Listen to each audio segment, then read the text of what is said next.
Çağırıp gel, karmap gel, getirme gel. Бишкектен ичиде Talkalat şunu. Oğuzda var da talkalanasın, bırak. эми бул жагы да кетет да. Biyağı da gider. Тияғы да кетет да. Tiyağı da gider. Шаттыра туруп четтен керип кесип ме мыйзам чегинде 192 дейсизби? 580 гектар. 580 гектар. Кантип детиңиз барды? Эмне кайтып сүйлөп атасың? Өкмөт мында элди келе сөйлөйсүңөр. Биз мыйзам түшүнбөйбүзбү? Мыйзамда эл деген жер жок да. Жок, мыйзамда жок, каралган жок.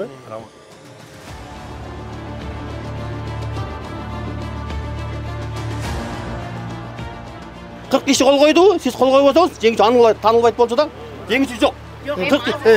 Токтосоңуз сиз атыңыз ким? Атлет. Атлет мырза, эмне айландырып атасыз? Бияктан 40 кишинин колу коюлган кагаз келди. Мыйзамда 40 кişiге сал деген жок, жер Анда жок. 40 кишинин колун эмнеге көрсөттүңөр анда мына?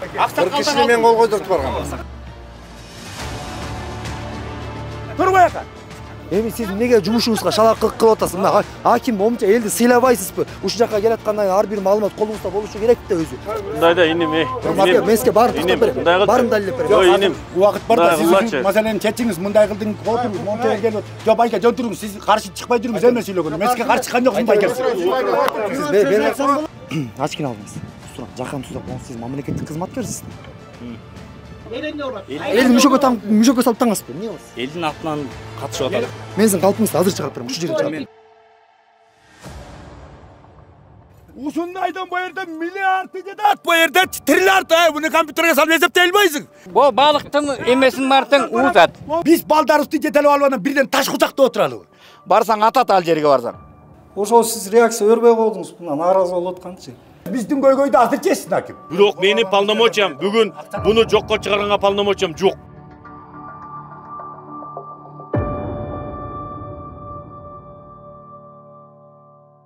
Айылдын тургуну келет да бу жерден лескостон алат. Эки жер тең ошентип сатылган. Мына эл билет. Муну деген бизде акчасы жок, ал иштете албайт. Аны деген эки жактан келгендерге сатып атат мынакей. Бул жерде алат да сатат. Uzunluğu hazır uşu yer 300 metre eken. Mo 300 Туурасы. Bu tuğrası 6 metre.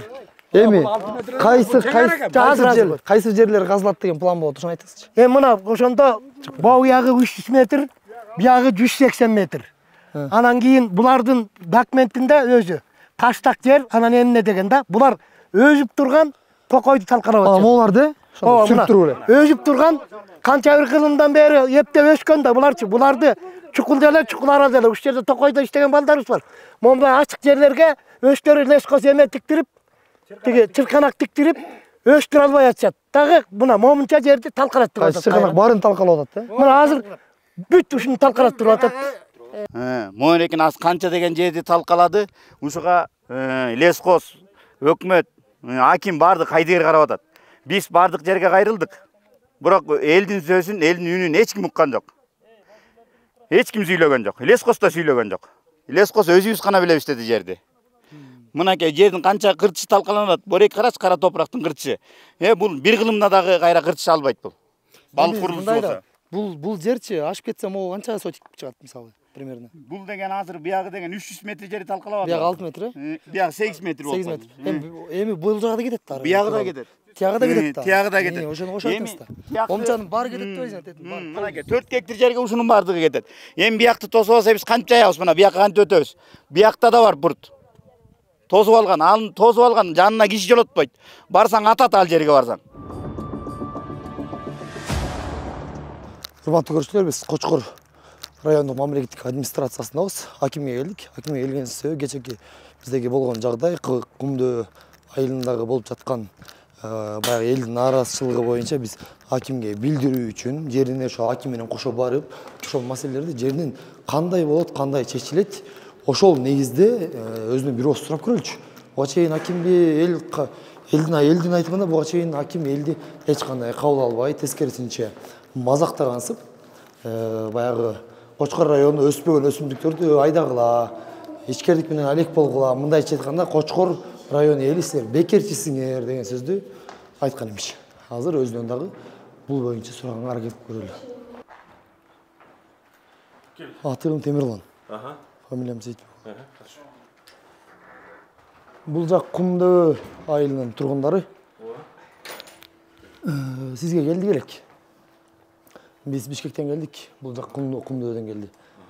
Кумдөө айылында азыр ошо жайыт жеринде Бугучуда боз үй тигилип элдин баары ушул жакта чогулуп турат кечеден бери. Карыңыз барбы, жокпу? Карыңыз бар, Балким ошол маселени жеринен барып көрөсүз бай. Кандай дейсиз? Райондун акими катары. Ашып кетсе 1 саат убактыңыз кетет. Ал жерди мен жеринде да көрдүм. Бу жерде мисалы өткөндө акимибиз айткан. Муну айтып алалы бир тууган. Бизде көйгөй, бизде да кичине оокат бар. Бизде мынтип отурбайбыз. Колду жогортуп кичине иштеш керек. Өзүбүзгө мына бул акимибиз айтат баягы. Президент асманды курат деле дейт, асман шаарды. Ана силер эмне үчүн инвесторго бербейсиңер дейт да. Бир кишинин кызыкчылыгы үчүн ошол токойду талкалап кичине келечектеги бара кыргызга бизге зыян келип атат. Мамлекет эл менен мамлекет болот да, туурабы? Элге зыянын тийгизбеш керек. Ал балыкты өстүргөндө ошо жерге төгдү. Ана мына өткөндө айтат, асман шаарынан анан силер чырканак тиккиле дейт бул аким. Анан тиги малина тиккиле дейт. Анан тиги уну тиккиле дейт. Кочкордо өзү? Жок, Кочкордо өзү 15 майда бүгүн быйыл муз кетти. Гектарынан 50% чөп чыгып атса анан каякта малина өсөт.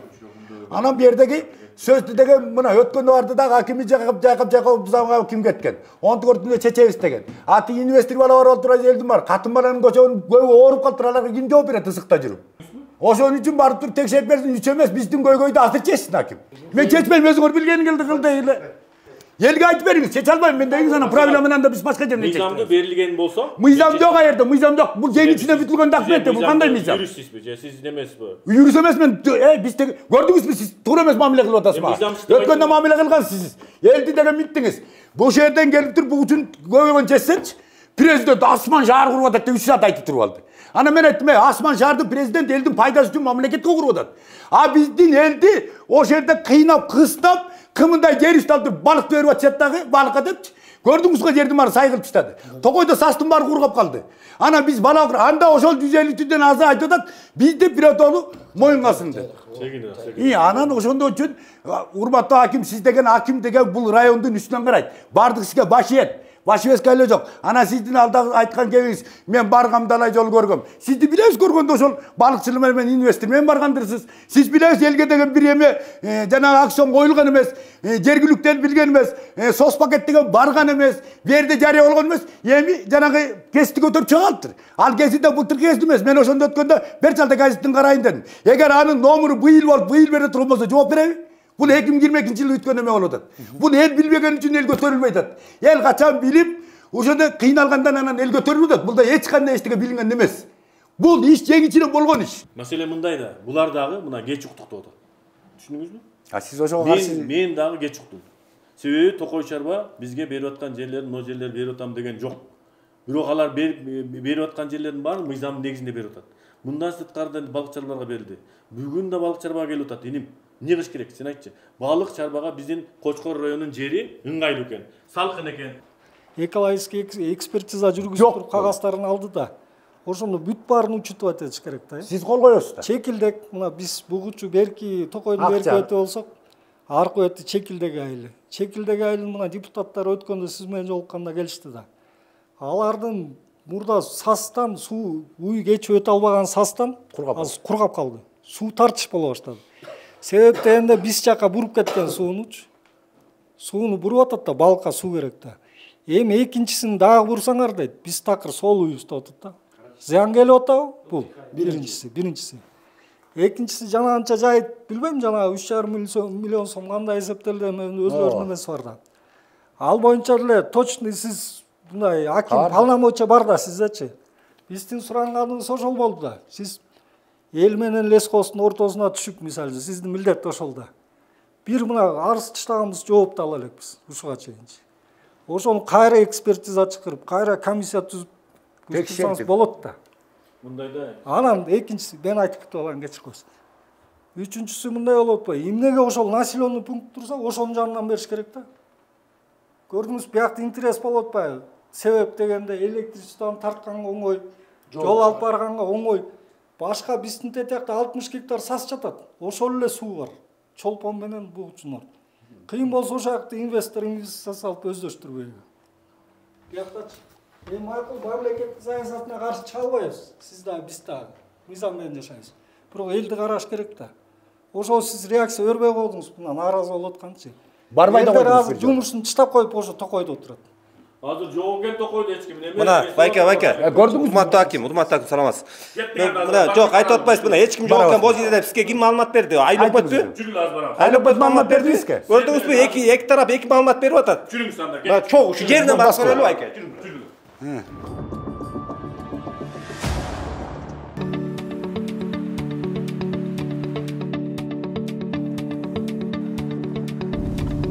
Май куюп алыш керек эле. Май койчу жактан өтүп кетпеди. Эч нерсе эмес. Башкасынан эле куюп алабыз. Ред петролиумдан май куюп, батыр утуп алсак болот. Бул биздин кыялыбыз да. 25 августка чейин Ред Петролиумдан май куюп, купондорго ээ болуңуз. Батир жана башка көптөгөн сыйлыктарды утуп алууга шашылыңыз.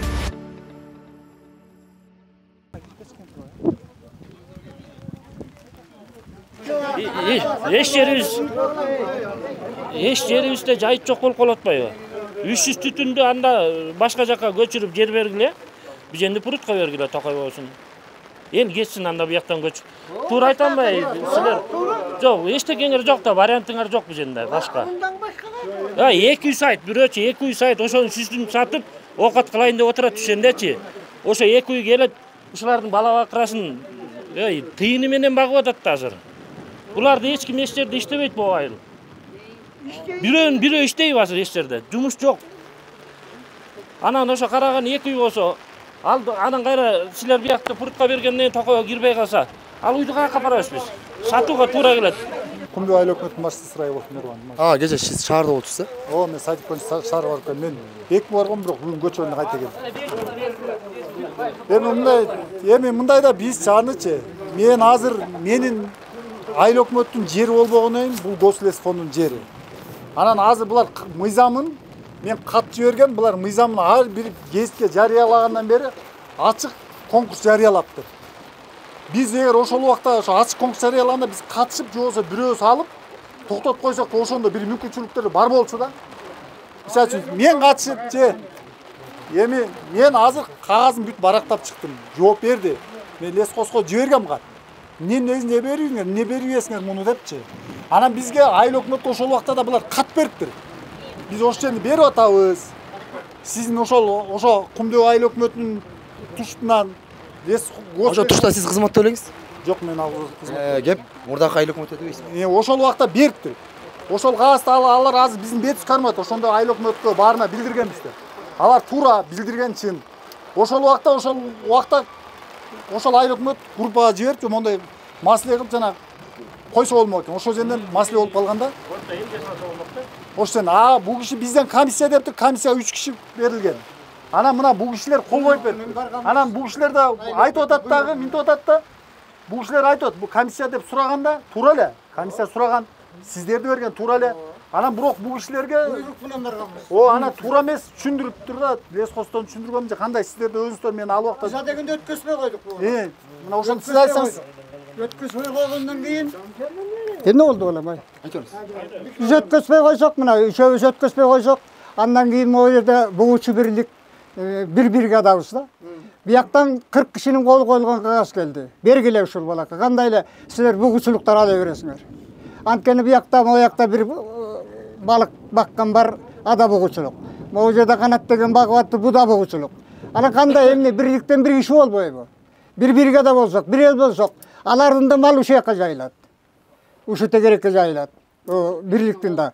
Анан биз көрдүк да, колду көрдүк, мына биз үчөөбүз карап туруп, анан экинчи отурум болду, кайда бир айдан кийин. Анан макулдук бердик. Токой чарбадан азыр киши келиптир. Өзүңүз тааныштырып коесузбу? Жок, директормун. Сиз да директор, сиз экенсиз да, түшүнүктүү. Эми сизге суроо. Сиз кызматка келгениңизге канча убакыт болду? Кызматка келгениңиз канча убакыт? 20-жылдын октябрь айынан бери. Директорлук кызматты. Мурдакы кызматкер канча убакыт отурду эле? Мурдакы кызматкер 25 жыл. Отурган, бирок ушу 25 жыл отурган кызматкер ижарага берген жерлер менен сиздин ижарага берген жерлердин айырмасы канчалык? Канча гектар жерди ижарага бердиңиз? Биздин угушубузча Кочкор району боюнча сиз мурдакы кызматкерлерге салыштырмалуу өтө тез аралыкта, жакын убакытта жанагы көп жерлерди ижарага берип атыптырсыз Токой чарбанын жерин. Биз мыйзам чегинде Кыргыз Республикасынын өкмөтүнүн 192-токтомунун негизинде биз кайрылган жеке жарандарга, жеке ишкерлерге биз конкурстук негизде берип атабыз. Түшүнүктүү. Анан баары оокат кылгысы келет, баары бизнес кылгысы келет, баары жашагысы келет. Мен да ошентип келет. Чынбы? Баарыңар ошентип келет, туурабы? Бай болуп жашаганга ким жетсин? Эмне жетсин? Бирок ошол эле учурда элдин кызыкчылыгы деген сөз бар. 25 жыл кызматта отурса дагы а киши сизчелик жерлерди ижарага бербептир. 192 деп туруп эле баардыгы мыйзам чегинде болуш керек деп кинода айткандай эле келтирип атпызбы? Бул кандай? Элди ойлобойсузбу?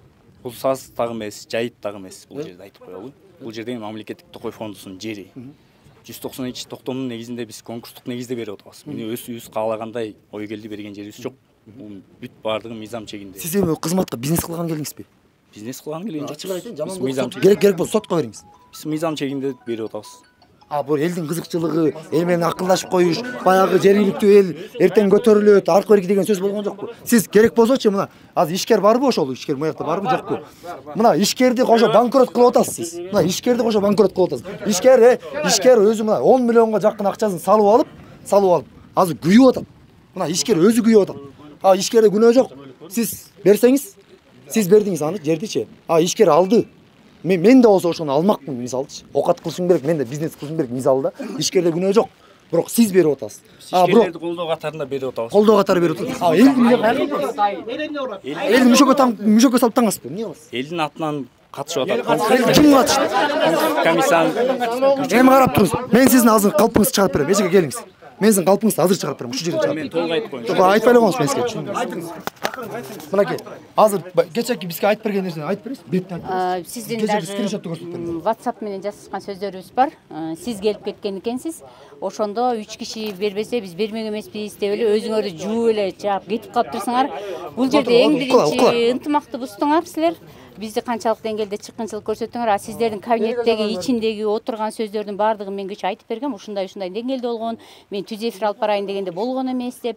Кийин эртеси күнү сиз кеткенден кийин мен таң атпай сизге жаздым WhatsApp'тан, туурабы? Сиз айттыңыз, ал кызматкерибиз, мыйзамды билбегендиктен. Кечээки айткан баарын ачык эле айтсаңыз азыр. Сөзүнө эме кылбай, жооп бере албай калды деп гана койдуңуз. Элдин жанагы 40 кишинин списогунун негизинде кол коюлду дедиңиз. Анан кийин сиздер мага кайра почтама кат жөнөтүп атасыздар, каттап туруп атат.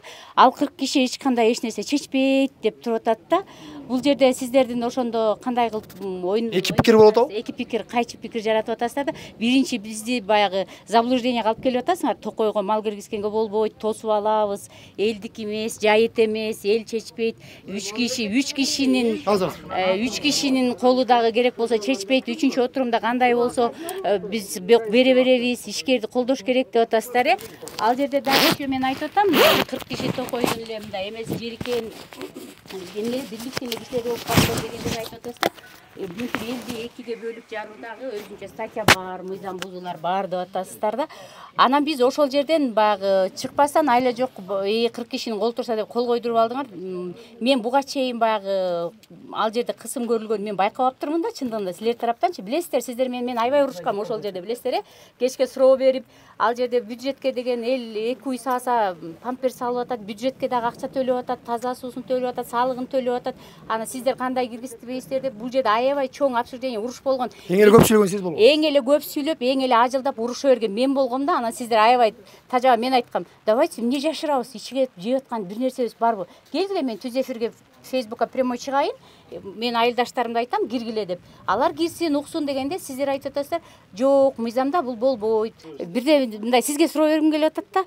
Сиз мага WhatsApp'ка жазып атасыз, ушул 3 киши эле күнөөлүү эмес, элдин жыйыны менен кол коюлган, мыйзам бузган, ал эмесибиз, өкүлүбүз бар, мыйзам бузуп алган деп мага WhatsApp'тан жооп берип атасыз. Мен аны скриншот кылып тиркеп атам бардык жергечи. Анан сиздер кайра менин электрондук почтама кат жөнөтүп атасыздар. Сиздердин ушунчалык деңгээлиңер, иштенгениңер төмөн экен. Мен чалып катты кайра жооп сурап аттым, сизден сурап аттым. Сиз айтып атасыз, ким келет буяка, келчи киши бар бекен? Мен айтпадым, бей заман деген жетишти, электрондук почтама салып койгулачы, пожалуйста, ошол катты депчи. Салдыңыздар. Бирок салган менен мен кайра кат жөнөттүм сиздергечи. Мен сиздердин сөзүңүздөргө канааттандырган жокмун. Бул жерде калптык болуп атат. Себеп дегенде сиздер 40 кишини бетиңиздерге кармап алып, андан кийин 3 кишини эл душманы кылып, саткын кылып койгонуңуздар бул туура эмес деп мен сиздерге кат жөнөтүп атам. Бирок электрондук почтамды мен саат сайын ачып атам. Лесхоздун сайтынан эч нерсе түшпөй атат да. Анан жок жооп берди, анан бирок сиздер ошо 40 кишини эле кайра жокко бат кандай кылып чыгарып салып атканыңарды түшүнбөй атам да. 40 кишичи кол койбосо делечи, 40 киши кол койбосо деле сиздер кол койсо өтөт. Ал 40 кишинин колу ойнобойт, роль ойнобойт. Мыйзамда. Жок, такага жок. Сиздер оюңуздөргө карап, кишини сиздер алып келиңиз. Сиздер алып келиңиз. Адлет, сен мындай кылба. Мындай Жок, азыр буларды эл менен элди экиге бөлгөнүн жолу бар. Айтайын, сөзүмдү ачып коймун айтып турам. Булар кол койуп берди. Ооба, туура, бул кишилер өздөрүнүн таянып 40 кишиге таянып кол койду. Если 40 киши колун койбой койсо, койбойсоң өтпөйт болот, жеңүүчү таанылбайт болчу. Сиздер кол койбосоңор, 40 киши кол койду, сиз кол койбосоңуз, жеңүүчү таанылбайт болчу да. Жеңүүчү жок. Котосуз атыңыз ким? Адлет. Адлет мырза, эмне эле айландырып атасыз? Айландыра жок.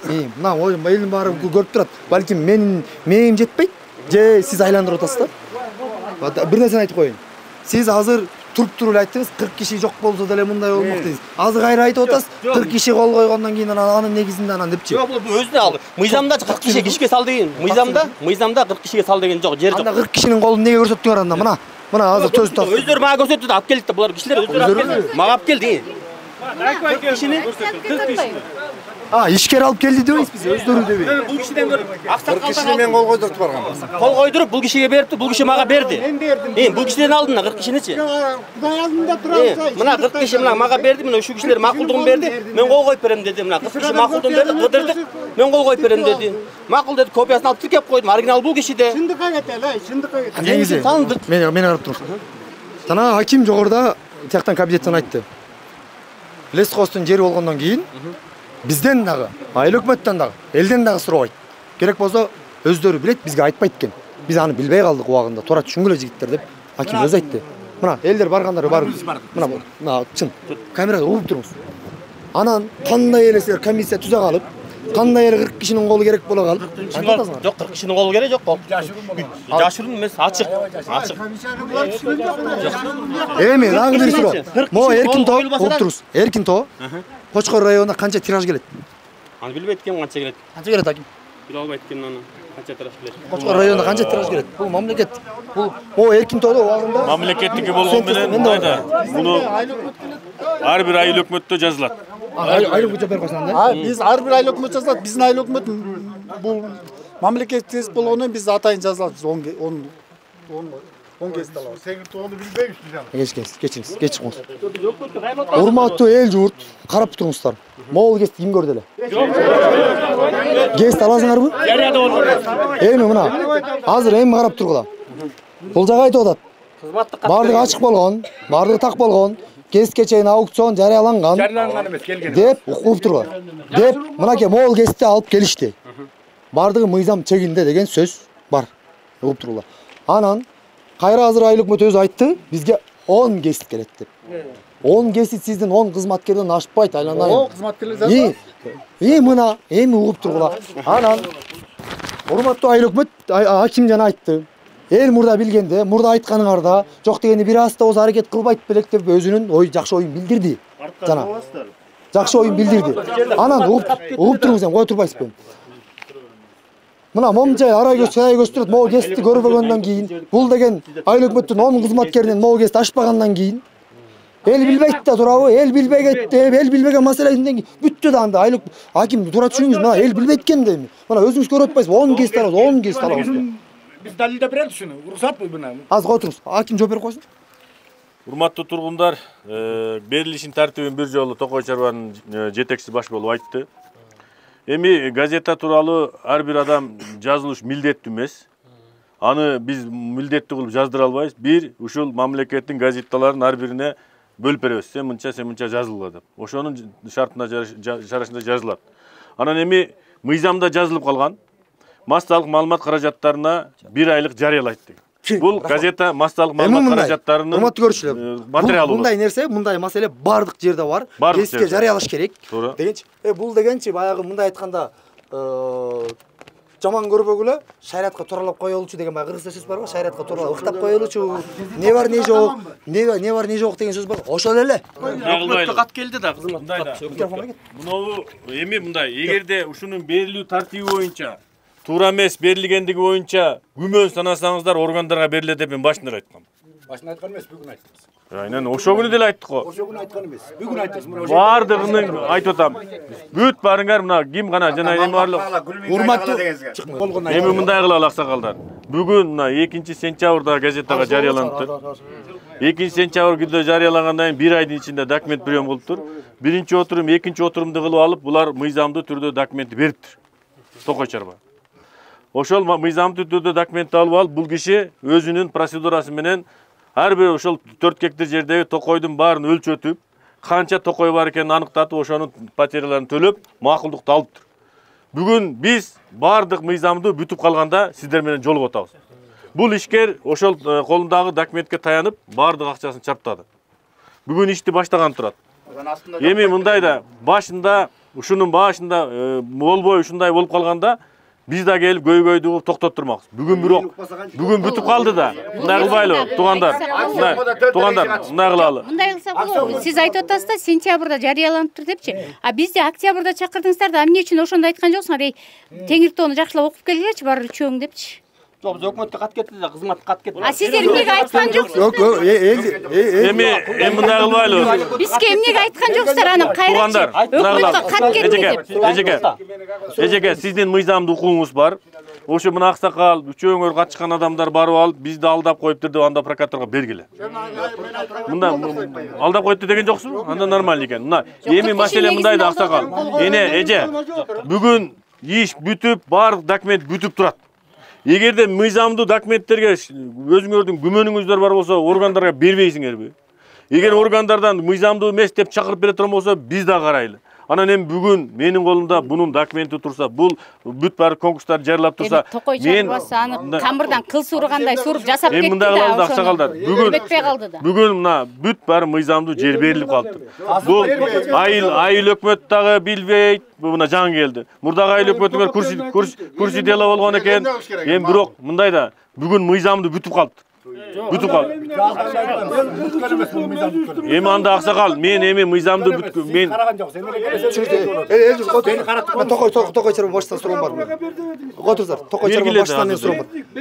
Ушул бол, берди, жооп берди. Суроо бере болойт, суран. Жооп бербеди. Койсоңуз суранчы. Токой чарба баштан мен суроом бар. Ушул келишимдин аныктамасы барбы сиздин колуңузда азыр? Бар, келишимди көрөм.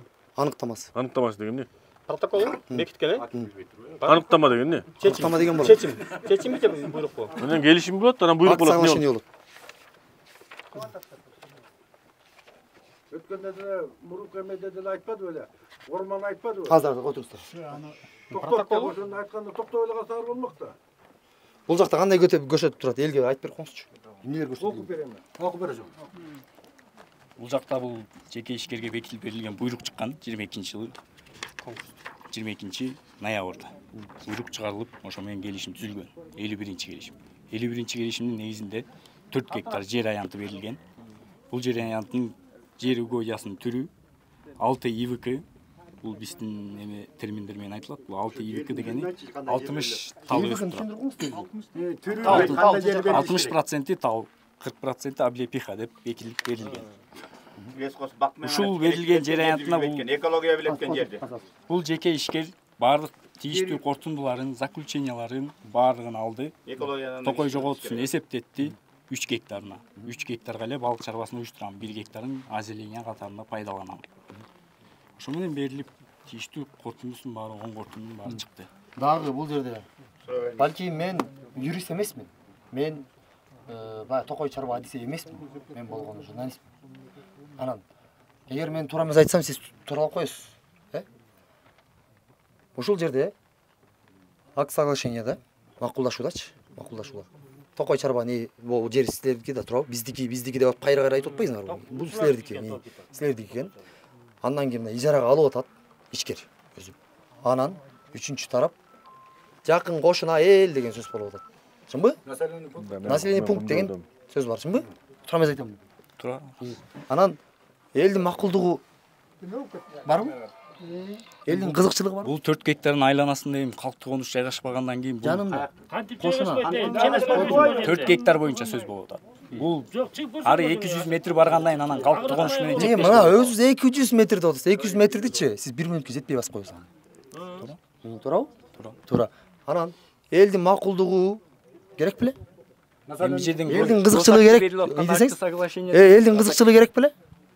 Таралыш керек беле? Сос пакет деген бекитиш керек беле? Сос пакетти мына бул ишкерге айтып атат. Ишкериңиз кече күнү айтты. Кудай буйрса, байкайлы, колдон келишинче деп эле айтты. Могу туура айтты. Анан жөн эле асмандагы тетяктуу сөз берген жок, туура айтып атат. Эртең күнү сөз берип кой, анан мен миллиондор менен жыргатам деп айтып элди дагы баягы мындай айтканда эмчегимизкен деп кылган жок. Ачык айтты. Туура айтып атат.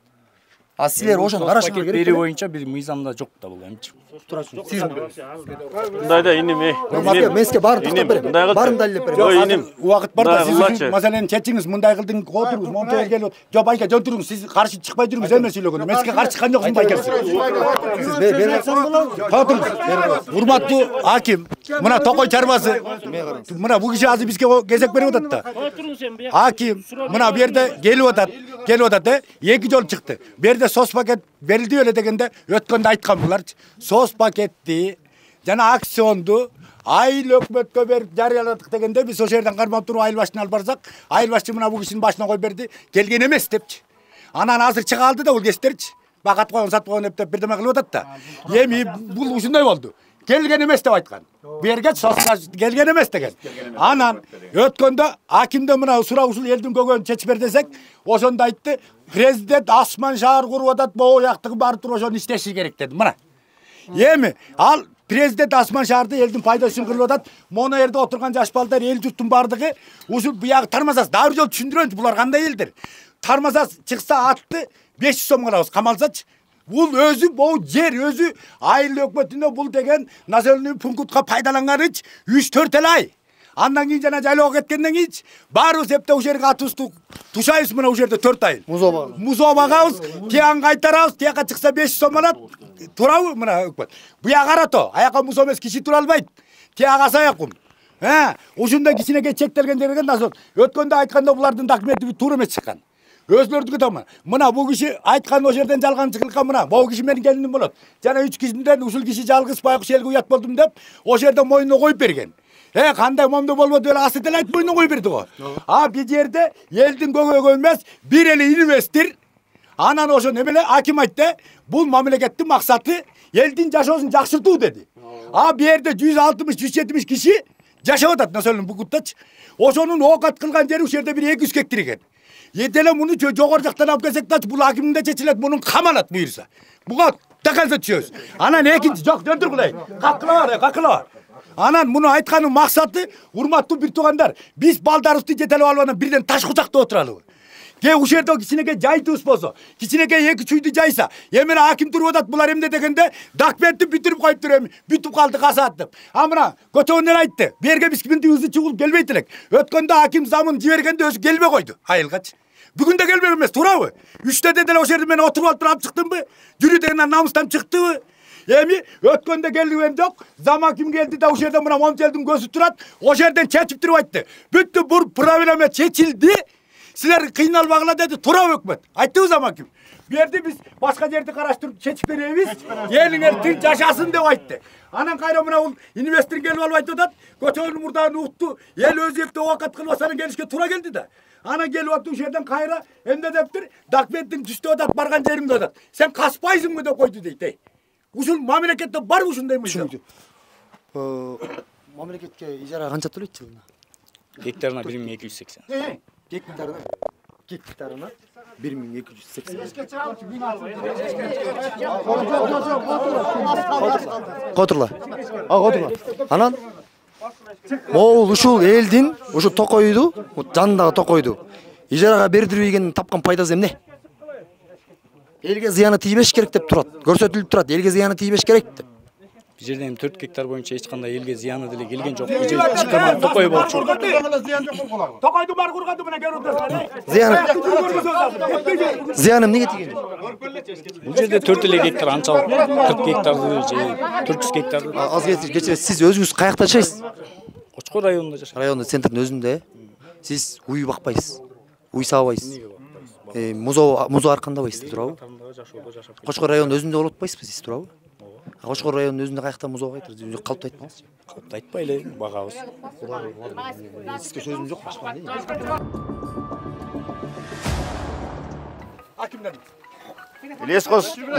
лескос ушуреки жердин үстүндөгү өскөн чырканак, бакпы, алмабы, эмне ошонун баарына тиешелүү, А бирок силер жерди силерге тиешелүү? Экологияга карайт го деп атам жерди. Жер экологияга карайт, силерге бул. Я силер өзүңөр билемдик менен эле берип атасыңар жерди негизгиси. Бул мамлекеттик токой фондусунун жери. Мамлекет билсе ана силер өсүп билемдик кылып атпайсыңар, ушунча элдин көйгөйүн ойлогон жоксуңар. Биз акимге чейин бардык, лескос бардыгы начальник билсе да болду. Бирок ошол кезде бир элдин сөзү сүйлөлгөн жок ошол жерде. Элден бир мындай сурап силер эмне кылып окот кылып атасыңар деген жок. Аким айтты, кульминка тиккеле силер мал чарба жер эл көбөйүп келатат, жер тарып келатат, силер малыңар тыштагыла деди. Ушу Кочкор районунун Кумдө айыл өкмөтү мал менен окот кылат. Анан жайыт жок. Бизге эчтеке өспөйт. Неме? Картошканы айтып коюңуз. Картошка өсөт. Мына картошка деген быйыл суук болуп, мына июнь дараң үстүнө чыкты жерден.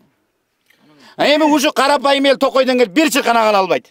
Мына алдырбайт. Бөйнө Замир деген киши бар. Ушу Токойдун эмгегинин баарына сиңген, ушу биздин баарыбызды чырылдап бир чырканак берген эмес. Жалганды деле айтып атабыз, жакшыны деле айтып атабыз. Баарыңарга рахмат. Эмнеси жалган? Мындайда. Жалган деген жок. Адам баласы мындайда аксакалдар. Бүгүн маселе чечилип калыптыр. Жалган деп атасыз. Эмнеси жалган? Мындайда бүт барыңар малды таштагыла деп атат. Мен айткан жок. Мындайда. Айнанайын туугандар. 30-40% мал менен, 30-40% айдоо жер менен, 30-40% туризм менен, башка менен алектениш керек. Өмүр бою малды көбөйтөрсөк, мал жай жетпейт деп айтып атам. Ошону айттым мен сизге. Малыңар таштагыла деп айткан жокмун. Анан эми мындай кылалы аксакал. Аны мындай кылалы да, эми айтып берсек көп сөз көп да. Мен силер аксакал, мен сизге айтып коеюн. Мен силер жака өтүп алыш оңой. Болду, бүттү, чалбайсың деп айтып койуш оңой. Бирок мыйзамда мага аны эч ким укук берген эмес. Мен дагы өзүмдүн милдетимди аткарышым керек да. Мындай да аксакалдар. Элдин арасына силерге жакшы көрүнүп өтүп алгандын бардыгы жакшы. Бирок бизди реалий чечсин, туура мыйзамдуу тартипте чечсин деп президент үчүн өткөн. Анан сиздер кыйкырып, муну туура десеңер, силер жака өтүп ала турган болсом, анда бизге Кыргызстанга, Кочкорго инвестор келеби? Бардыгын мындай жети кесип өлчөп бир кесиш керек да. Жалгыз мен билбейм, мына бүгүнкүгө чейин берилип калды. Сиздер бардыңыздар. Мен ишкердин чакырып алып, документтерин баарын карап атам.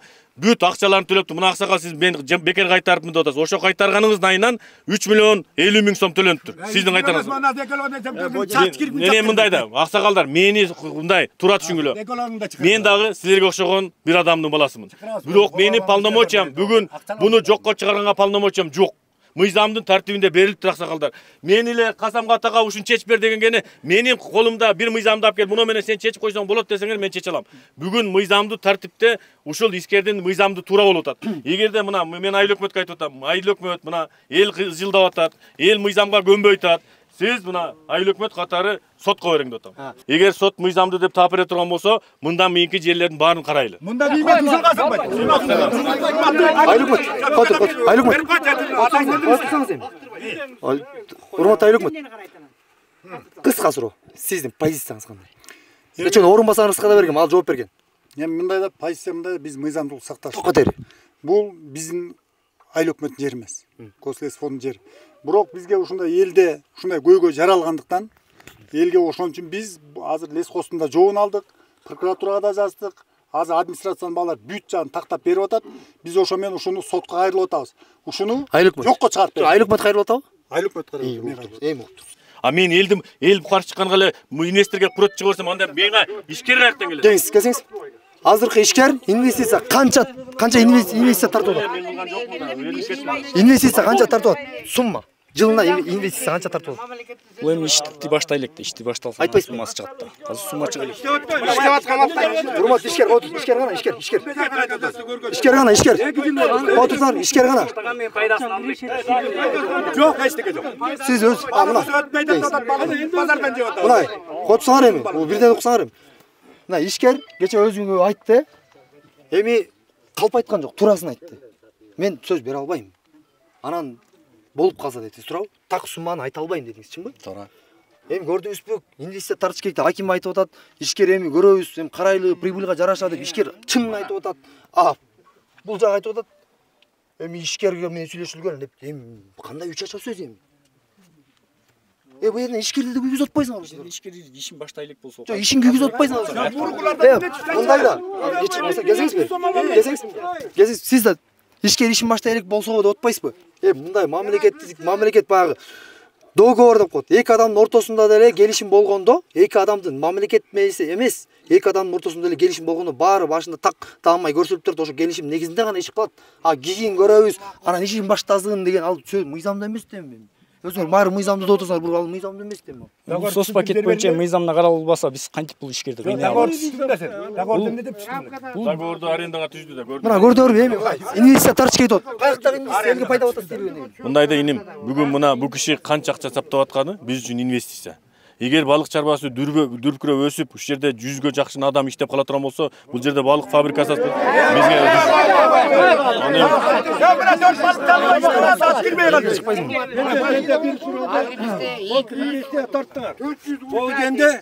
Эки жылдан бeri пуруп турат, туурабы туугандар? Бу иштеп атат. Ушундан лескос канча пуруп мамлекетке төп берип атат? Айтып бериңизчи. Кана эмне төктүңүз? Бу жерде пурут. Бирге пуруттардан. Бул эми келишим негизинде ижара акысын эле төккөнгө укуктуу.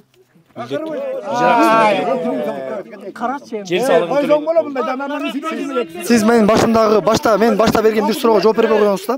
Ошол суроого жооп берсеңиз, сиз өзү Токой чарбадан канча гектар дейбизби жерди сиз жок, ижарага бердиңиз район боюнча. Сиз кызматка келген канча гектар жерди бердиңиз? Азыркы учет боюнча бизде 70 ижарачы бар. 70 гектар жерде? 70 гектар эмес, 70 ижарачы. Мен жерди сурап атам, ижарачыны айткан жок. 580 гектар. Сиз кызматка келген 580 гектарды ижарага бердиңиз. Мен келгенге чейин дагы берилгендери бар. Мен сиздин сурап атам. Анын документальный карап туруп айтпасам мен бул жерден айтам. Так билбейсизби? Так билбейм, айтам. Сиздин жумушуңуз да. Жумушум. Аны эмнеге так билбейсиз? Учеттогун карап туруп айтам. Анан эми Токой чарбанын башчысы райондук. Ушунча элдин арызын уктуңуз. Маселени уктуңуз. Менин оюмча сиз бул жерге деле бир басып келген эмес окшойсуз. Эгер мен туура эмес айтсам, балким туура эмес айтсам кечирим сурайм. Анан сиздин азыр уксаңар эми мен бербейм. Укпайсыздарбы эми эл журт? Уккалат эми. Сиздин өзүңүздүн оюңуз кандай? Азыркы элдин ушундай нааразы болуп аткан. Мындай ижарага берип салганыңызга өкүнбөйлесизби? Мен жокпуз биз. Бул боюнча мыйзам чегинде бердикпиз. Мыйзам туура эмес берген болсок жооп беребиз мыйзам чегинде. Мыйзам чегинде. Жооп беребиз. Туура эле бергенсиңер, э? Туура бергенбиз, мыйзам чегинде берген. Мамлекетке пайда болуп атат. Болуп атат. Кандай пайда? 3 миллион төгүп берди. Ошол пайда. Жылы 5 миллион сом. Токой жоготуу үчүн 3 миллион 49 миң төгүп берди. Токой жоготуу үчүн, э? Кыскасы, сиз туура кылгансыз. Урматтуу журналист, биздин көйгөйдүн маселеси бул арак тургула. Тургула мындай, тургулачы мен. Качкыла мындай. Ачкылай буякта, эй. Тураган атка, буяка чык. Чыга мындай. Эй. Лескос сен бу капталга турасың, жерди жаап албай. Тур буяка. Мына буякты монда өлүп атат, э? Эмре кана берки Лескосты чыкыр бери. Токойчу чыкыр, токойчу, эй. На токойчу турат, на токой. Бергел байка, бергел. Сантиметрine biske santimetrine 6 somdun deçi. Turabı. Bir onu girgisken de Tokay elösün dep. Mına bu yerlerde çırkanaktın bu kança santimetr. Bu biri. Mına mon bertme. Salt santimetrine sal kırç. Oğlu. İyi. Uşundaydan bu yerde milyardıca da bu yerde trilyar da bunu kompütere sal hesap değilmeysin. Bir yerde gelip alışıp dur uyalmayın Leskosu kana. Çıkırçın Leskos.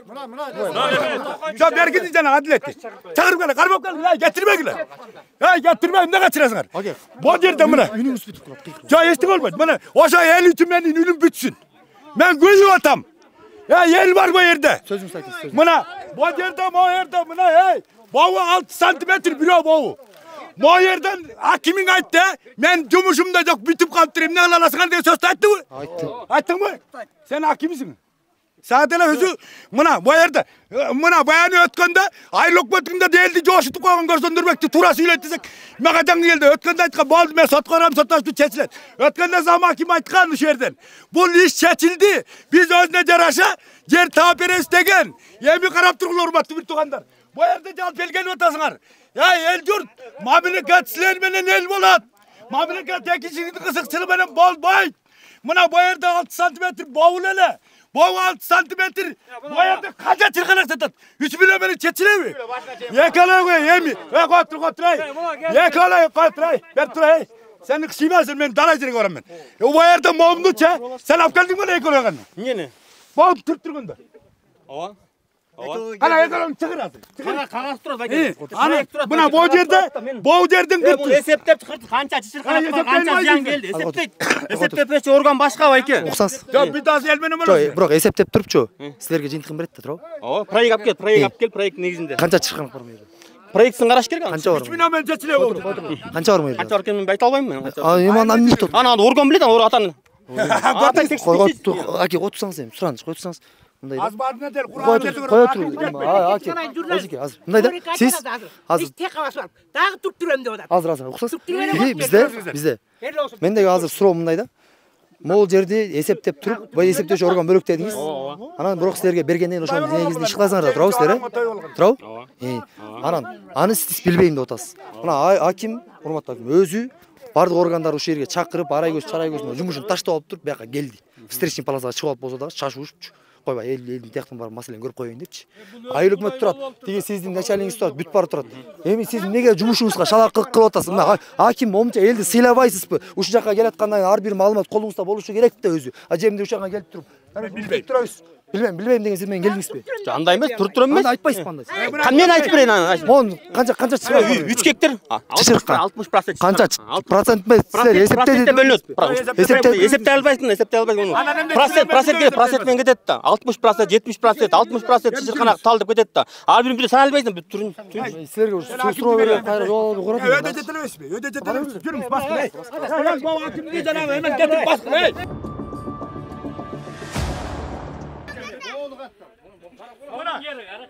Moğunun bağırdı buna. Boyağının bağırdı tüttürdü. Ey. Moğunun bağırdı. Adam göstümün içine geyiş. Hayattık içine geyiş. Bol kuruğa var da. Dem kuruğa asaslar da var. Talkalap. Moğu da var da talkalanır.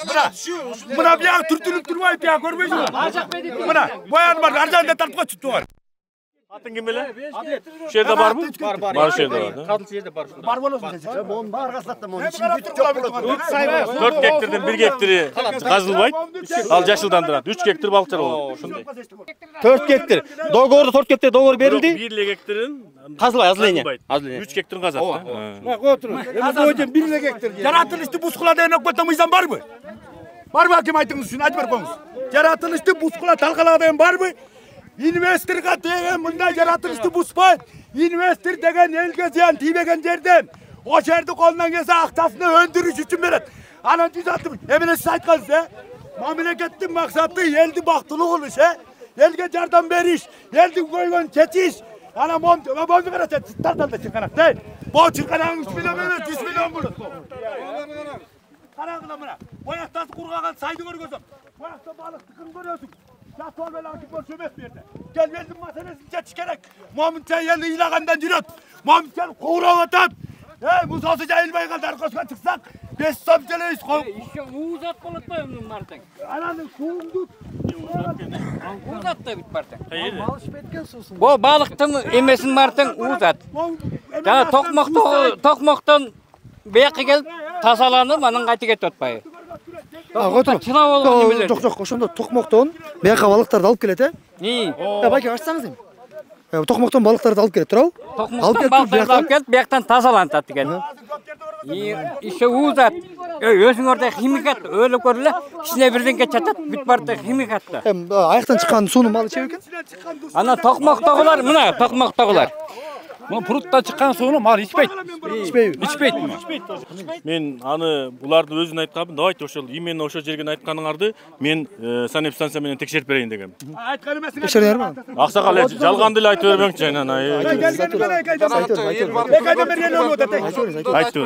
Анан эми эл мага ошол жерде зыянды бирөөсү барса, санэпстанцияны кошуп берем. Ошол жердин бүт анализин алдырып берем.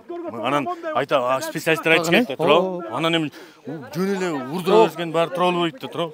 Балким чын болуп калат. Балким чын болуп калса анда балык чарбасына штраф салынат, түшүндүңүзбү? Балык чарбасына штраф салынат. Ал немеден экологиядан келип туруп, сууну бузуп атасың деп буга штраф салат. Анын бүт бар мыйзам иштейт да жерде. сүйлөшүп атат киши. Жок, айта бериңиз мындай. Жок, ачыңыз алсаңыз мындай.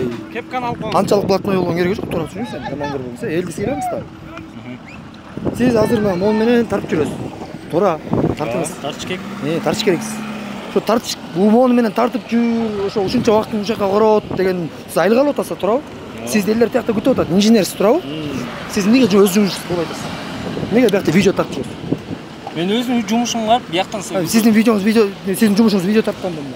Жок, видео тартып, анан эсептейсиз да, эмне кандай деп. Видео менен инженердин кандай тиешеси бар? Биздин ушундай милдет тартып алалы деп, чтоб какой-то история болуш үчүн. Сиз түшүнбөй атасыз мени. Инженер менен видеонун кандай тиешеси бар? Өзүбүз үчүн тартып атабыз. Что проблема болуш үчүн кийинки. Сиз менден азыр качып атасыз да? Сизди айтып атам, эл күтүп атат кабинетиңизде. Сизди күтүп атат. Сиз биякта видео тартып жүрөсүз, пресс-службанын ордун аткарып жүрөсүз. Эмнеге өз жумушуңузду кылбайсыз? Өзүңүз компетенцияга кирген жумушту кылбайсыз? Эмнеге тура эмес башка жумушту кылып атасыз? Сиздин бир күндүк жумушуңуз сырып болду. Туурабы? Бир күн мамлекеттик кызматта, бир күндүк эмгек кодексинде бир күн жумушта сырып кылган эмне болот билесизби? Билем. Кандай болот? Эмне менен бар болот? Түшүнүк жаш керек. Анан? Кандай чара болду? Чара болот, ама ар кандай. Аргандай болбойт эч качан. Кандай? Ошо ар кандай болот? Билбейсизби сизге кандай чара колдонууну? Болот. Мындай да. Эми ачкин алдыңыз. Жакын түзөп коюңуз, сиз мамлекеттик кызматкерсиз да. Эмнеге сиз видео тартып жүрөсүз? Ар жактан жолго. Жок, мен айта бериңиз сиз. Эч кандай нетпейт. Жооп берип койсоңуз сен. Жооп берсеңиз ушунча тез кетебиз, карайсыз да. Мен деле записим кетип атат. Жумуш менен келип атам. Жумуш менен мындай. Көрдүңөрбү? Мамлекеттик кызматкер болуп туруп. Муну бул кызматкерди кабинеттин элдери күтүп атат, тыкылдатып. Айылдардан келгендер бар, жөө жалаңдап келгендер бар, кемпир кезек деген бар, абышка чал деген бар. Документти бүтүрүш керек, районго жүрүп бас деп тур таксиге акчасын коротуп келгендер бар дагы, бул ордунда жок. Ал бул жакта видео тартып. Видео тартканда каршы эмеспиз. Эгер ошо видео тарткандай өзүнүн жумушу болсо, мамлекеттик кызматкер деген ошондо эгер жеке тарап боло турган болсо эч кандай сөзү жок болмок. Урматтуу көрүүчүлөр, мынакей бул бөлүү биринчиси болуп эсептелинет. Мындан ары дагы бул окуя кандай өңүттө жүрүп жатат, эмне болуп жатат, акимдин кыймыл аракеттери кандай болду, жер баягы Токой Чарбанын кыймыл аракеттери кандай болду. Мындан тышкары Токой Чарба кайсы жерлерге эмне жерлерди бергендиги боюнча биз сиздерге кийинки бөлүктөрдө журналисттик иликтөө кылып баардыгын тактаган көрсөтөбүз. Аман туруңуздар.